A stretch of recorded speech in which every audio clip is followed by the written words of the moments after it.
Assalamualaikum warahmatullahi wabarakatuh. Alhamdulillahi rabbil alamin. Lahu ni'matu wa lahul fadlu wa lahu thana'ul hasan. Wassalawatullahil barrir rahim wal malaikatil muqarrabin ala sayyidina wa maulana Muhammadin wa ala alihi wa ashabihi at-tayyibin at-tahirin. Allahumma la sahla illa ma ja'altahu sahla wa anta taj'alul hazna idza syi'ta sahla. Allahumma rzuqna al-ikhlasa fin niyyati wal qawli wal amal wa ba'du. Ila nabiyil mustafa sallallahu alaihi wasallam wa ikhwanihi minal anbiya'i wal mursalin والشهداء والصالحين خصوصا إلى سلطان الأولياء الشيخ عبد القادر الجيلاني والشيخ أحمد الرفاعي والشيخ بهاء النقشبندي والشيخ عبد الله الهرري وإلى أرواح مؤسس جمعية نهضة العلماء الشيخ محمد هاشم أشعري والشيخ بسر سنسوري والشيخ عبد الوهاب حسبوه وإلى أرواح جميع أهل القبور من المسلمين والمسلمات. الفاتحة. أعوذ بالله من الشيطان الرجيم. بسم الله الرحمن الرحيم. الحمد لله رب العالمين الرحمن الرحيم مالك يوم الدين إياك نعبد وإياك نستعين اهدنا الصراط المستقيم صراط الذين أنعمت عليهم غير المغضوب عليهم ولا الضالين آمين. Hadirin hadirat kaum muslimin muslimat, pemirsa Madu TV rahimakumullah. Alhamdulillah, kita bersyukur kepada Allah Subhanahu wa taala. Pagi hari ini Allah Subhanahu wa taala kembali menganugerahkan taufiknya kepada kita sehingga kita bisa memiliki kemampuan, kekuatan untuk melakukan amal soleh, amal ketaatan berupa menghadiri majelis ilmuddin dalam pengajian kitab Mukhtasar Siratin Nabiyyi sallallahu alaihi wasallam wa ashabihil asyarah. Semoga Allah Subhanahu wa taala memberikan keistiqomahan kepada kita dalam berbuat amal soleh. Amin ya rabbal alamin. Salawat dan salam semoga tetap terlimpahkan kepada Nabi Agung, makhluk yang termulia, penutup dari seluruh para nabi dan rasul, yaitu Nabi Muhammad sallallahu alaihi wasallam, para sahabatnya, keluarganya, serta seluruh umat Islam yang mengikuti beliau ila yaumil qiyamah. Hadirin rahimakumullah, kita masih dalam pembahasan tentang penyebutan beberapa mukjizat Rasulullah sallallahu alaihi wasallam yang jumlahnya sangat banyak, dan kita menyebutkan sebagian kecil dari mukjizat tersebut. Mari kita ikhlaskan niat kita masing-masing lillahi ta'ala. Qala al-muallif rahimahullahu ta'ala wa kana yakhutubu ila jid'in. Wa kana lan ana sapa Kanjeng Nabi iku yakhutubu khutbah sapa Kanjeng Nabi ila jid'in maring pohon kurma. Falamma takhadha nuli tatkalane dateaken gaweaken utawa nuli lamun dateaken sapa Kanjeng Nabi al mimbar ing mimbar. Wa qamalan jumeneng sapa Kanjeng Nabi alaihi ing atase mimbar. Hanna mongko kangen sapa al-jid'u pohon kurma haninal isyari kaya kangene wong kaya kangene wong kang duwe rasa.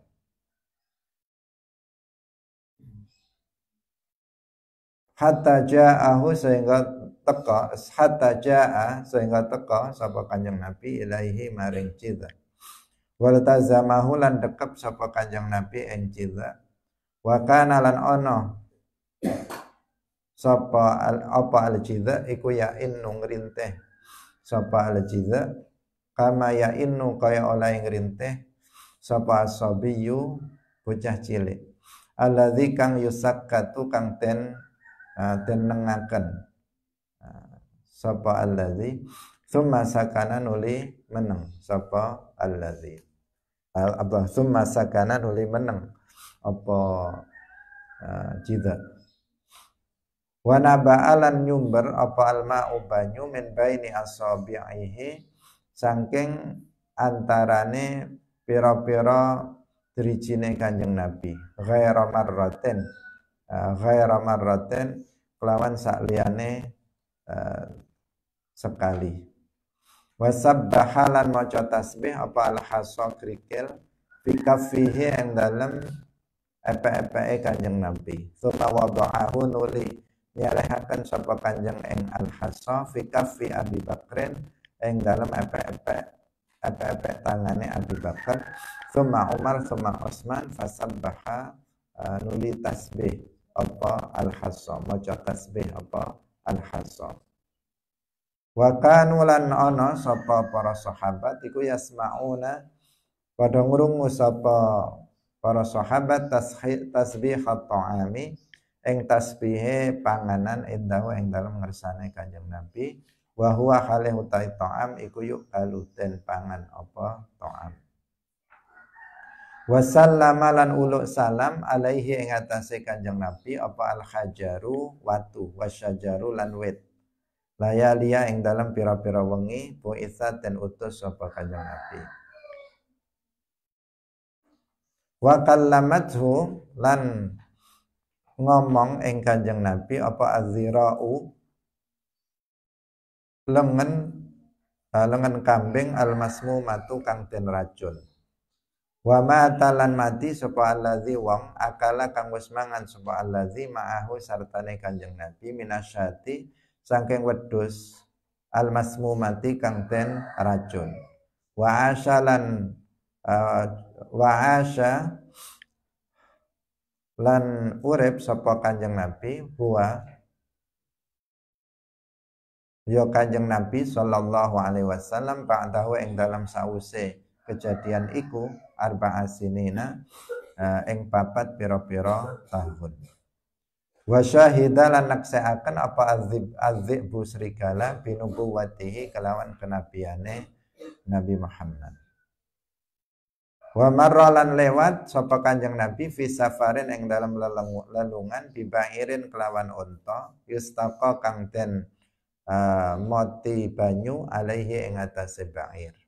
Falamma ra'ahu nuli tatkalane ningali ing Kanjeng Nabi apa bair ing Kanjeng Nabi jar-jaro mongko ngringkik apa bair wa wada'a lan nyelehaken jiranahu ing dase bair. Faqala nuli ngucap apa bair mongko ngucap sapa mongko nuli dawuh sapa Kanjeng Nabi innahu sak temene bair iku syaka ngadu apa bair kasratal amali ing akae penggawean wa qillatal alafi lan sedithike panganan.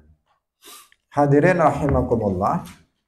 Telah kita jelaskan sebelumnya bahwa Nabi Muhammad sallallahu alaihi wasallam adalah nabi yang paling banyak mu'jizatnya sampai 3000 mu'jizat dan yang paling agung, yang paling luar biasa mu'jizatnya.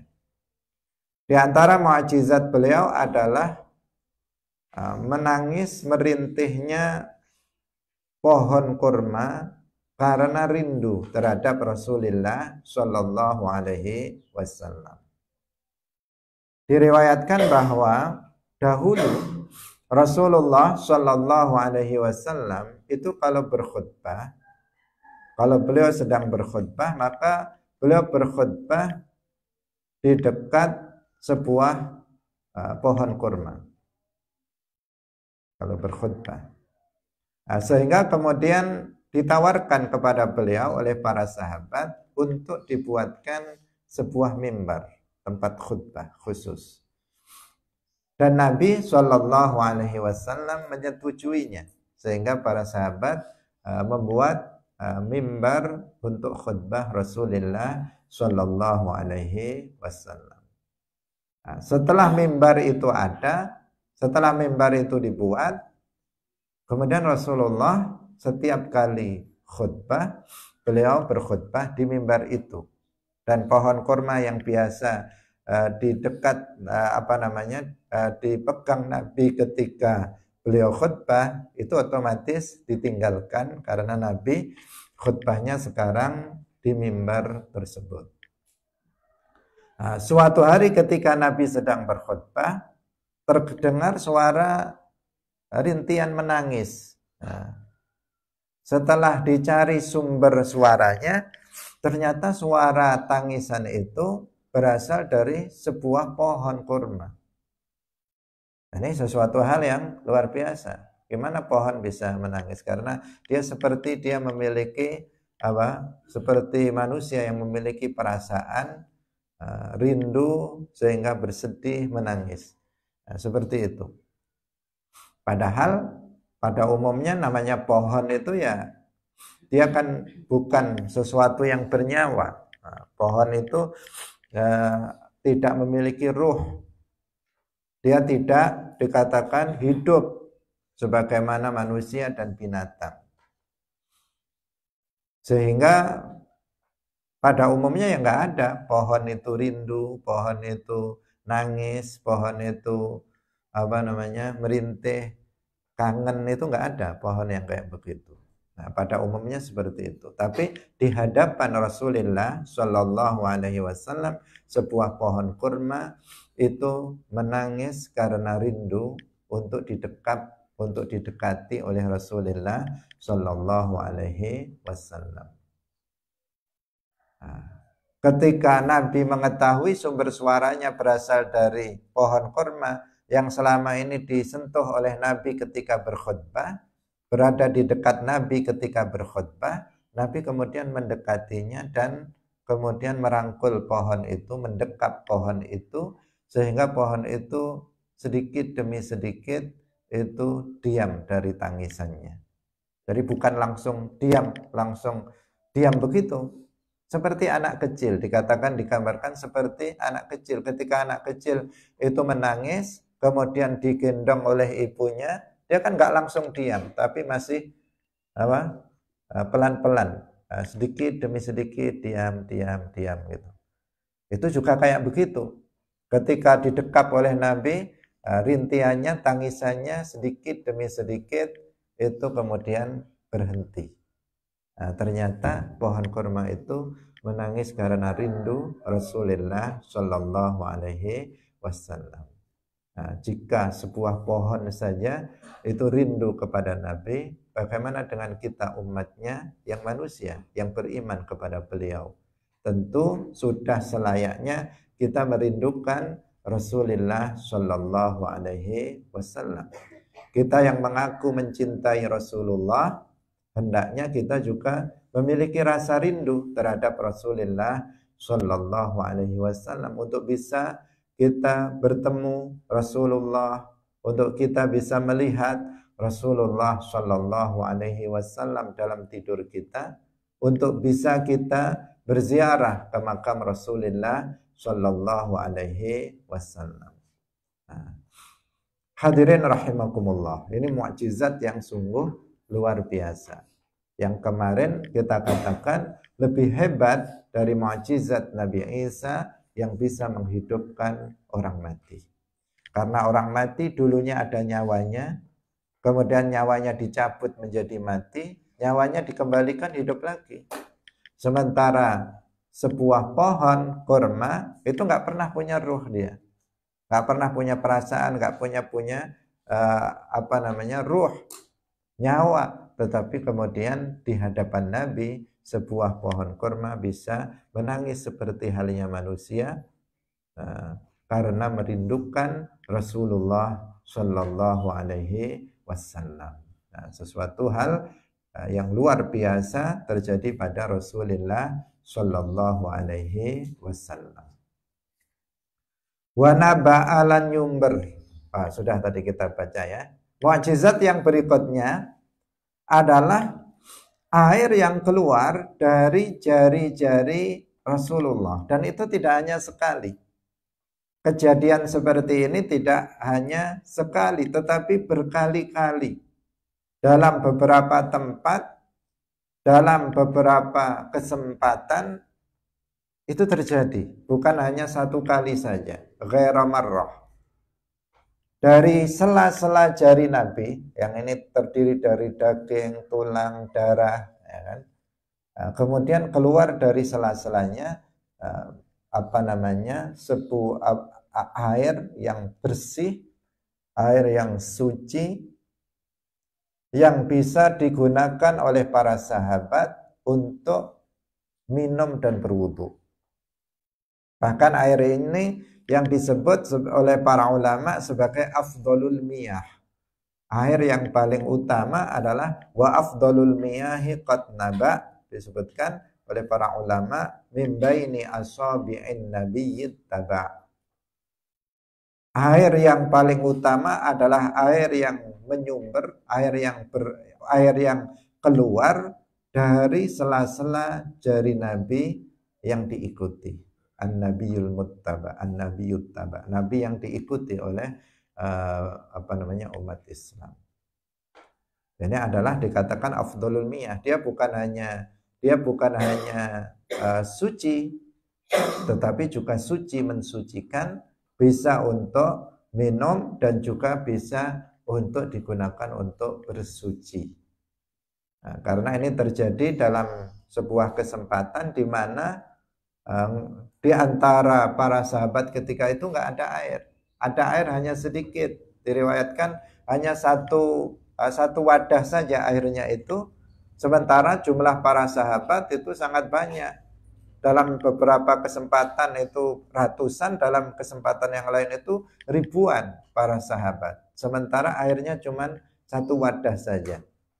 Para sahabat membutuhkan minum dan mereka membutuhkan air untuk bersuci. Kemudian Nabi memerintahkan membawa wadah itu di hadapan Nabi. Tangan Nabi kemudian dimasukkan ke dalam wadah itu. Setelah itu para sahabat menggunakan air itu sampai para sahabat habis, air itu belum habis. Nah, semua para sahabat sudah minum, sudah berwudu, itu airnya tetap ada. Karena air terus mengalir dari sela-sela jari Rasulullah Sallallahu Alaihi Wasallam. Para sahabat ketika itu ditanya tentang kejadian tersebut, kam kuntum yauma idzin, berapa jumlah kalian ketika itu? Mereka menjawab, kami ketika itu ada ada 1.000 atau 100.000. Jumlah kami ketika itu ada 1.000 atau 100.000 orang. Kemudian seandainya, para sahabat menjawab, seandainya kalian lebih dari itu, maka akan tetap cukup air tersebut. Akan cukup. Meskipun berapapun jumlahnya orang, tetap air itu akan mencukupi untuk mereka. Sesuatu yang luar biasa. Nah, terjadi pada Nabi Shallallahu Alaihi Wasallam, melebihi mukjizatnya Nabi Musa alaihissalam.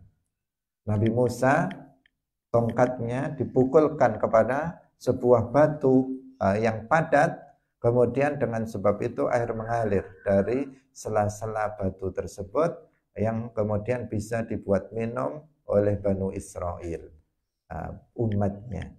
Nabi Muhammad lebih dari itu, beliau mampu mengeluarkan air yang suci, mensucikan, yang disebut sebagai afdalul miyah, air yang paling utama dari sela-sela jari beliau. Hadirin rahimakumullah. Wasabbahal hasa. Yang berikutnya, mukjizat yang berikutnya adalah bertasbihnya batu di dalam telapak tangannya Nabi. Tasbih yang dimaksud di sini adalah tasbih hakiki. Tasbih bil lafad. Karena tasbih itu kan ada dua macam. Ada kalanya tasbih bil lafad, ada tasbih bil hal. Karena pada hakikatnya pohon-pohon, batu-batu itu mereka bertasbih. Tetapi tasbihnya bukan bil lafad, mereka adalah bil hal. Tidak terdengar suara tasbih dari pepohonan batu itu kan nggak terdengar oleh kita, karena mereka bertasbihnya itu bukan dengan ucapan, bukan dengan lafaz, tidak dengan mengatakan subhanallah. Itu tasbih ya. Tasbih itu kan mengucapkan subhanallah, yaitu mensucikan Allah Subhanahu wa taala dari menyerupai makhluknya. Nah, di antara mukjizat Nabi, pernah suatu ketika ada batu diletakkan di telapak tangannya Nabi. Kemudian batu itu bertasbih dengan lafaz. Terdengar suara dari batu itu, subhanallah, subhanallah. Berbunyi, ada lafadznya, bukan bilhal tetapi bil lafaz. Kemudian batu itu dipindahkan ke tangan Sayyidina Abu Bakar, tetap bunyi subhanallah. Dipindahkan lagi ke telapak tangan Umar, dipindahkan lagi ke telapak tangan Utsman, kemudian dipindahkan lagi ke telapak tangan Ali, dan itu tetap apa? Tetap membaca tasbih. Tetap membaca tasbih. Di sini nggak ada disebut Ali ya. Kepada Utsman yang terakhir, kemudian ternyata dia tetap bertasbih, mengeluarkan bunyi lafaz subhanallah. Ini kejadian yang luar biasa. Kalau kita megang batu kan ya nggak ada dengar apa-apa. Meskipun dia bertasbih, tetapi tasbihnya bil hal bukan bil lafaz. Ini yang merupakan mukjizat, di antara mukjizat Rasulullah Shallallahu Alaihi Wasallam. Bukan hanya itu, juga terjadi para sahabat mendengar tasbihnya makanan yang ada di Nabi, yang ketika itu sedang dimakan. Jadi Nabi memakan makanan, makanannya itu bertasbih. Dan para sahabat mendengar itu. Ini juga mukjizat dari Rasulullah Shallallahu Alaihi Wasallam, sesuatu yang luar biasa. Wasallama alaihi al-hajar wasyajar layali bu'itha. Kemudian mengucapkan salam, mengatakan pohon, kemudian batu. Beberapa malam setelah Nabi diangkat menjadi Nabi, pohon dan batu itu bisa berkata, mengucapkan salam assalamualaikum kepada Nabi Muhammad Sallallahu Alaihi Wasallam. Sesuatu yang juga mukjizat luar biasa, nggak ada kayak begitu pada selainnya. Membaca salam kepada Rasulullah Sallallahu Alaihi Wasallam. Wa kallamathu dzira. Sekarang mukjizat yang berikutnya adalah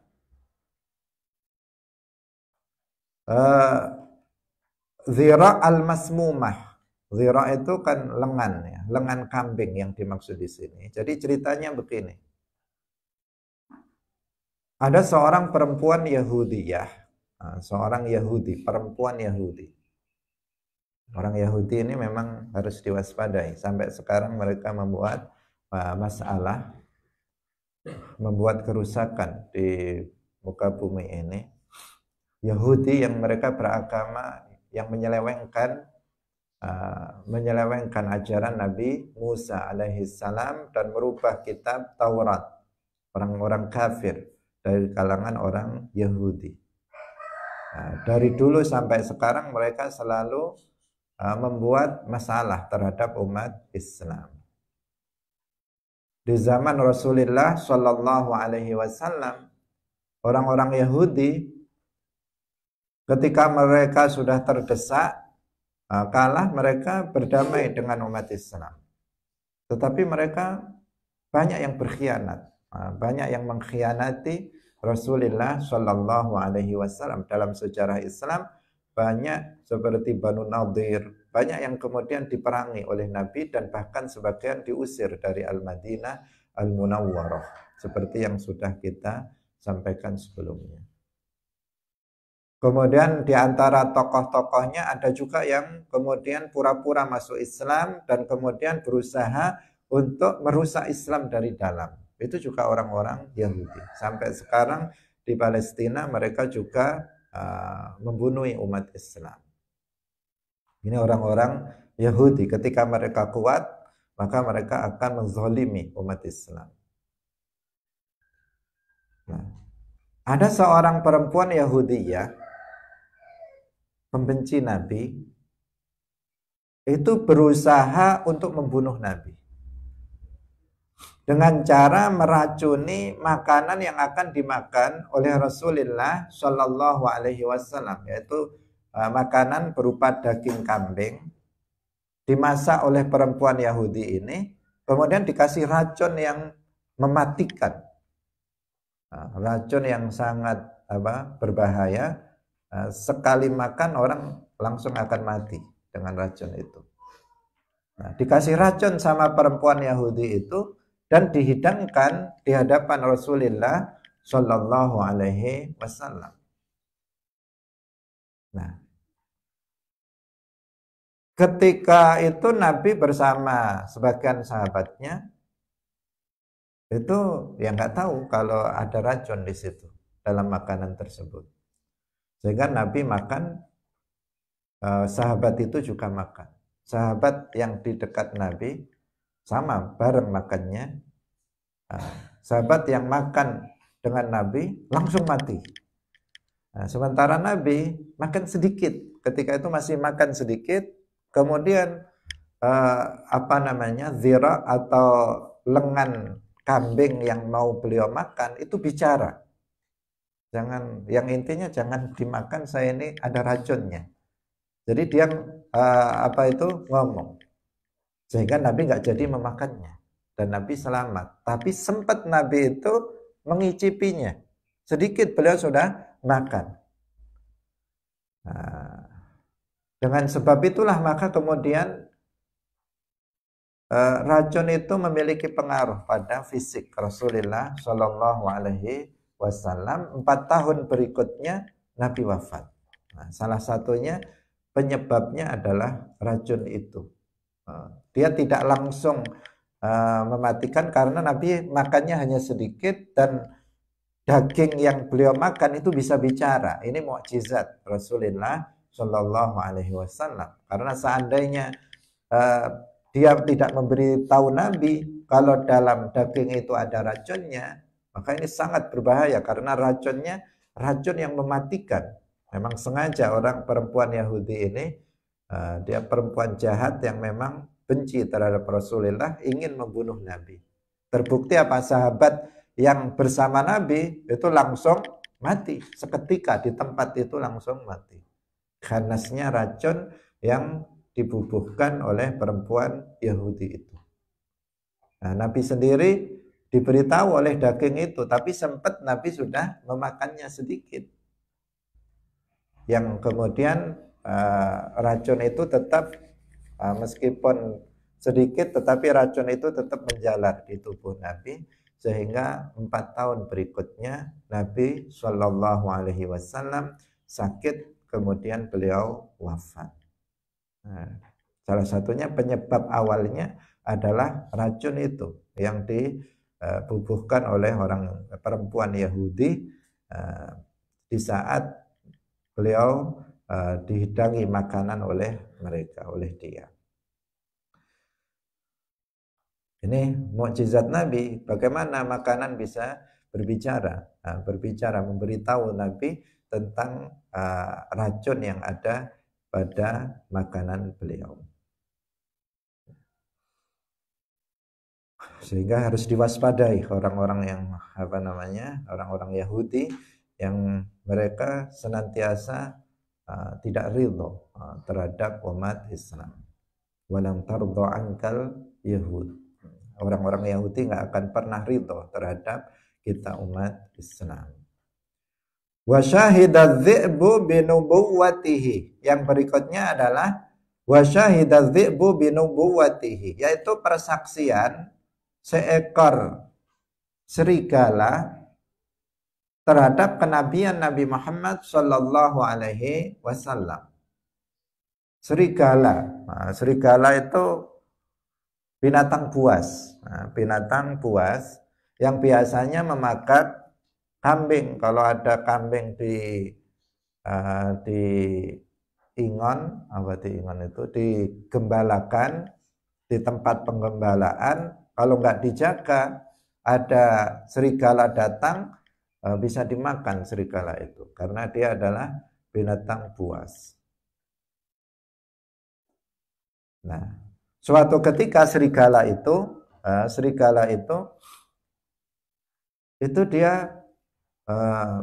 dia bisa berbicara di hadapan Nabi Shallallahu Alaihi Wasallam. Dia berbicara dan dia bersaksi, mengeluarkan kata-kata yang isinya itu dia bersaksi bahwa Nabi Muhammad Shallallahu Alaihi Wasallam itu adalah seorang nabi. Ini juga sesuatu yang luar biasa, nggak terjadi pada selain beliau. Wa marrah, yang berikutnya ini tentang binatang-binatang ya. Tadi tentang makhluk yang tidak bernyawa seperti makanan, kemudian batu, pohon bisa bertasbih di hadapan Rasulullah Shallallahu Alaihi Wasallam. Sekarang binatang-binatang. Ketika Nabi berada dalam perjalanan dengan menggunakan unta, artinya bertemu dengan seekor unta yang yustaqa alaihi. Artinya di atasnya itu diletakkan air. Jadi unta itu kan selain digunakan untuk sebagai binatang tunggangan, itu kan juga digunakan untuk memuat barang-barang. Memuat barang-barang. Artinya kayak mobil sekarang, ada mobil untuk penumpang, ada mobil untuk angkutan, ya kan, untuk mengangkut barang-barang.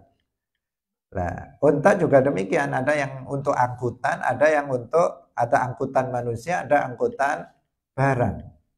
Nah, di sini yang ditemui Nabi seekor unta yang di atasnya itu ditaruh air, artinya untuk mengangkat air. Airnya banyak. Seakan-akan unta itu merasa keberatan dengan kondisi seperti itu. Ketika unta itu melihat Nabi, kemudian dia mendekat kepada Nabi dan mengeluarkan suara, kemudian kepalanya itu ditundukkan. Dia mengadu kepada Rasulullah Shallallahu Alaihi Wasallam. Jadi seekor unta dia mengadu kepada Rasulullah Shallallahu Alaihi Wasallam dan Rasulullah paham. Rasulullah paham bahwa unta itu mengadu kepada beliau, bahwa unta itu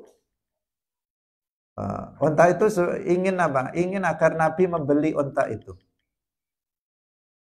Karena kalau Nabi itu sudah terkenal akhlaknya sangat mulia, bukan hanya kepada sesama manusia, tetapi juga kepada binatang, kepada makhluk yang lainnya. Nabi itu menjaga akhlaknya, sangat baik kepada mereka, tidak semena-mena bahkan terhadap binatang.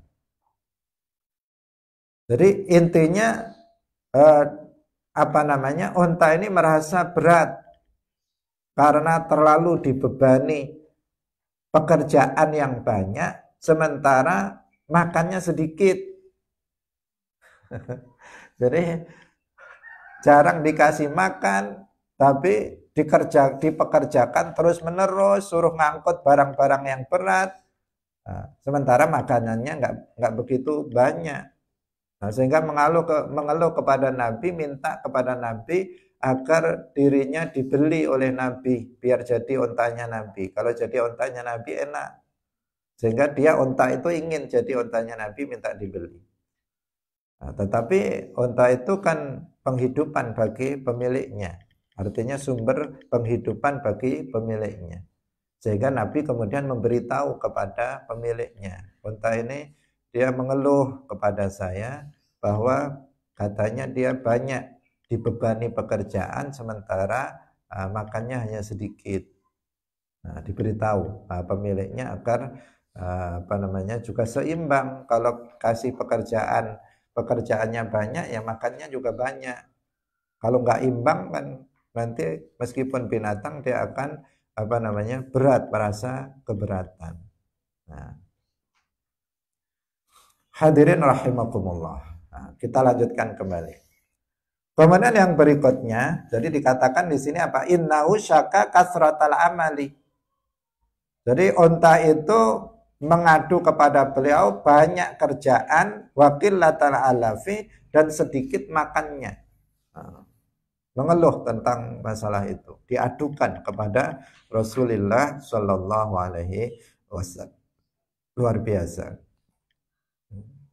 Wa dakhala haitan fihi ba'ir. Suatu ketika Nabi masuk ke ke bustan, yaitu kebun. Masuk ke sebuah hait di sini artinya adalah kebun. Yang di dalam kebun itu ada seekor unta. Ketika Nabi melihatnya, unta itu dia menangis, meneteskan air matanya. Nah, kedua matanya itu meneteskan air mata. Artinya menangis unta itu. Nah. Kemudian Rasulullah Shallallahu Alaihi Wasallam, artinya dia menangis tentu sedih ya. Unta itu menangis karena sedih ketika Nabi memahami apa yang dikehendaki oleh unta tersebut. Nah, sehingga Nabi kemudian memberitahukan kepada pemiliknya, innahu syaka ilayya annaka tuji'uhu wa tud'ibuhu. Unta ini mengeluh kepada saya, unta ini mengadu kepada saya bahwa kamu itu tuji'uhu, membuat dia lapar. Jarang kamu ngasih makan kepada unta ini, wa tud'ibuhu, dan kamu membebaninya dengan banyak pekerjaan, membuat dia capek, lelah. Sedikit makannya tapi disuruh kerja terus menerus. Nah, ini mukjizat Nabi. Nabi diaduin oleh binatang-binatang. Mengadukan tentang pemilik dari binatang tersebut, yang juga menggambarkan kepada kita agar kita ini berperilaku baik terhadap binatang peliharaan kita. Kalau kita punya kambing, punya sapi misalnya, maka kita memeliharanya harus dengan baik, dikasih makan. Jangan sudah diikat di kandang, nggak boleh keluar, nggak dikasih makan lagi. Nah, setiap hari dibuat kerja untuk membajak sawah, tapi nggak, makannya sedikit. Nah, itu tidak mencerminkan akhlak yang mulia terhadap binatang. Jadi Islam itu ajaran yang ajarannya sangat indah, ajarannya sangat mulia. Bukan hanya kita diperintahkan berakhlak mulia kepada sesama manusia, tetapi kita juga diperintahkan berakhlak mulia terhadap binatang. Bahkan terhadap binatang yang boleh disembelih pun, kalau kita menyembelihnya, diperintahkan untuk menyembelihnya dengan baik-baik. Jika kalian menyembelih binatang, maka sembelihlah dengan cara yang baik. Itu perintah Nabi Shallallahu Alaihi Wasallam. Maka pisaunya ditajamkan biar nanti tidak menyakiti, cepat untuk memotong lehernya dan tidak menyakitinya. Karena kalau pisaunya tumpul gini-gini kan ya sakit, nggak mati-mati, nggak putus-putus lehernya, akan menyakiti binatang tersebut, sehingga dianjurkan untuk alatnya itu harus tajam. Kemudian menyembelihnya ditutup dari binatang lain yang sedang antrian untuk disembelih, jangan ditampakkan. Karena kalau tampak nanti yang lain sedih, gimana itu saya mau disembelih ke saya. Dia akan risau, dia akan bisa mentalnya down nanti ketika lihat temannya sudah disembelih duluan. Maka cara menyembelih adabnya di tempat yang tidak dilihat oleh teman-temannya, disembelih. Itu adab. Dan masih adab lain yang menunjukkan keindahan ajaran Islam. Bahkan menyembelih binatang terhadap binatang yang disunnahkan untuk dibunuh, itu pun ada adabnya. Misalnya jangan melakukan muslah atau memotong-motong badannya, kakinya dipotong, kepalanya dipotong, tangannya dipotong duluan misalnya. Nggak boleh. Juga nggak boleh dibakar. Haram untuk membunuh binatang dengan cara dibakar, kecuali apabila dia menyakitkan dan nggak ada jalan lain untuk membunuhnya kecuali dengan dibakar. Tapi dalam keadaan normal nggak boleh membakar binatang meskipun binatang itu diperintahkan atau disunnahkan untuk dibunuh. Ini akhlak Islam. Disuruh bunuh pun bunuhnya harus dengan cara yang baik. Boleh untuk disembelih dan dimakan, cara menyembelihnya pun harus dengan cara yang baik. Nah, ini mencerminkan jika terhadap binatang saja kita diperintahkan untuk berakhlak mulia, bagaimana dengan sesama manusia? Tentu lebih dari itu, kita juga diperintahkan untuk berlaku baik, berakhlak mulia kepada sesama manusia. Hadirin rahimakumullah. Kita lanjutkan kembali. Wa dakhala haitan akhar fihi fahlani minal ibil. Wa qad ajaza sahibuhuma an akhdhihima. Falamma ra'ahu ahaduhuma ja'ahu hatta baraka baina yadayhi fa khatamahu wa dafa'ahu ila sahibihi.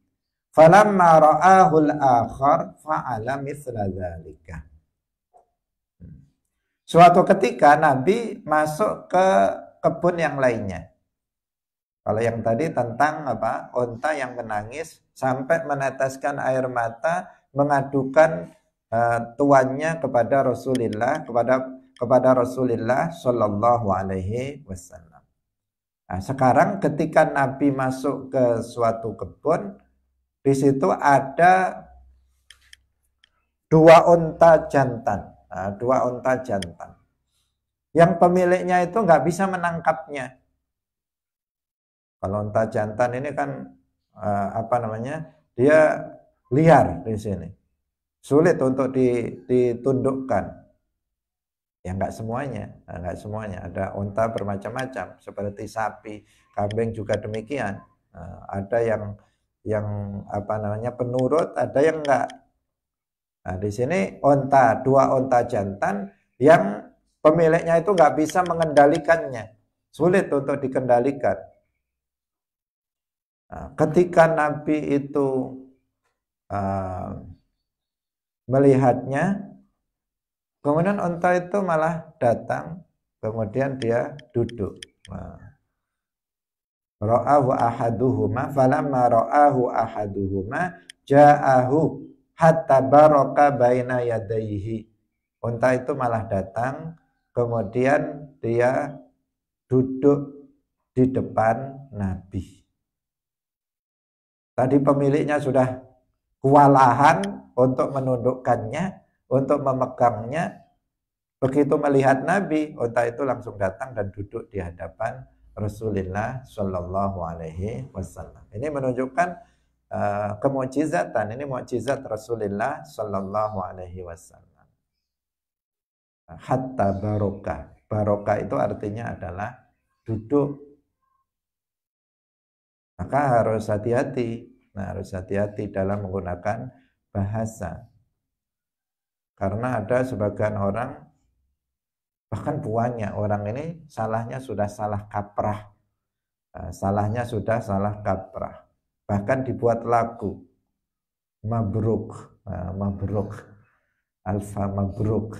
Mabruk itu isim maf'ul. Maf'ul mengikuti wazan maf'ulun, mabrukun, dari fi'il barokah. Barokah itu artinya duduk. Barokah artinya duduk. Kalau mabruk itu artinya yang diduduki. Kalau alfu mabruk artinya 1000 yang diduduki. Itu dari sisi bahasa. Entah kalau fusha ini jelas salahnya. Nah, jelas salahnya kalau ingin mengatakan diberkahi, itu bahasa Arabnya dengan ditambahi, diikutkan wazan fa'ala yufa'ilu, menjadi barokah yubariku, fahuwa mubarikun wadhaka mubarakun. Jadi bahasa Arabnya kamu diberkahi. Kamu diberkahi artinya anta mubarak. Mubarakun. Mubarak bukan mabruk. Kalau mabruk artinya diduduki. Ini di sini dalam kitab ini disebutkan hatta baraka baina yadaihi. Sehingga unta itu duduk di hadapan Nabi. Jadi barokah itu duduk artinya, bukan memberkahi. Bukan memberkahi. Kalau memberkahi itu tadi ditambahi alif setelah ba, artinya diikutkan wazan fa'ala, menjadi barokah yubariku. Saya kira semua orang juga kalau yang belajar bahasa Arab itu tahu barokah yubariku. Dia sering juga mengatakan barokallah, barakallahu fik, barakallahu fikum, barokah. Bukan barokah, tapi barakallahu fik. Tapi ketika jadi isim maf'ul kok jadi mabruk? Itu kan aneh. Mestinya baraka yubariku fahuwa mubarikun wa dzaka mubarakun. Mubarak. Kita jangan ikut-ikut yang salah kaprah. Kita katakan anta mubarak. Bukan anta mabruk, tapi anta mubarak. Kalau anta mabruk artinya kamu orang yang diduduki. Tapi kita hendaknya mengatakan anta mubarak. Barakallahu fik. Seperti itu. Salah kaprah. Karena sampai orang Arab pun sebagian mengatakan begitu. Mabruk, mabruk. Orang yang mereka belajar misalnya di luar negeri, di Timur Tengah, di Yaman, di daerah di Mesir, banyak yang mengatakan mabruk, mabruk. Menggunakan bahasa itu. Padahal kalau dilihat, diteliti, bahasa itu salah. Kalau yang dia maksud diberkahi, maka bahasa Arabnya adalah barokah yubariku, mubarak, mubarakun. Tapi nggak tahu kalau misalnya itu amiyah, bukan fusha. Tapi kalau fasih dalam bahasa Arab, mabruk itu artinya yang diduduki, bukan artinya yang diberkahi. Nah, ini juga harus diwaspadai masalah bahasa di masyarakat itu, bukan hanya bahasa, dalam masalah yang lain yang disebut dikatakan dengan salah kaprah, salah tapi sudah umum sehingga seakan-akan dianggap benar. Kalau kita luruskan, kita yang dianggap salah, itu banyak. Baik itu ucapan maupun perbuatan. Itu sudah jelas-jelas salah. Tetapi kalau kita ingatkan, kita yang dianggap salah, bukan dia. Padahal kita punya dalil, kita punya bukti. Ini kita mengingatkan karena kita di sini ada kata-kata barokah. Barokah, hatta barokah. Siapa yang barokah di sini? Unta. unta itu kemudian duduk di depan Nabi. Baraka baina yadaihi. Kemudian unta itu dikeluh. Setelah itu yang satunya tadi ada 2 unta yang liar, nggak bisa dijinakkan oleh pemiliknya. Nah, setelah itu yang satu datang juga.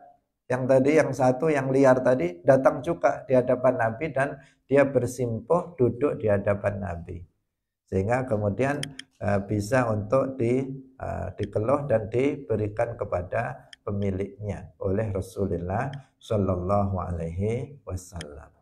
Itu. Hadirin rahimakumullah, demikian sampai di sini pengajian kita pada pagi hari ini. Masih banyak lagi mukjizat-mukjizat Nabi yang akan kita ceritakan dalam pertemuan berikutnya insyaallah.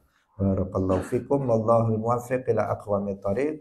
Wassalamualaikum warahmatullahi wabarakatuh.